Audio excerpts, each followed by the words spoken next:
Welcome. In front of me is a Motorola Moto E6s, and today I will show you how you can boot this device into Fastboot mode. So to get started, let's hold the power key, select power off.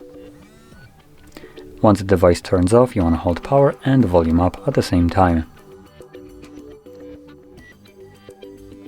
Once boot mode shows up on the screen, you can let go of those two keys, and then using only volume up, you want to select the middle option called Fastboot mode. Confirm it with volume down. And there we go. That's it. As you can see, it adds Fastboot mode, so that's all you need to do. Now to leave this mode, once you're done with it, you will need to hold power key till the screen turns off.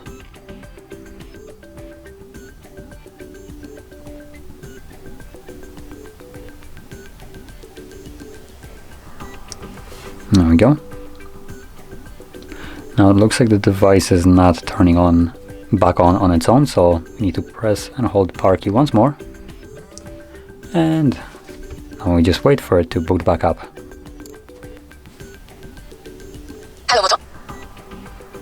And as you can see, we are now back in Android.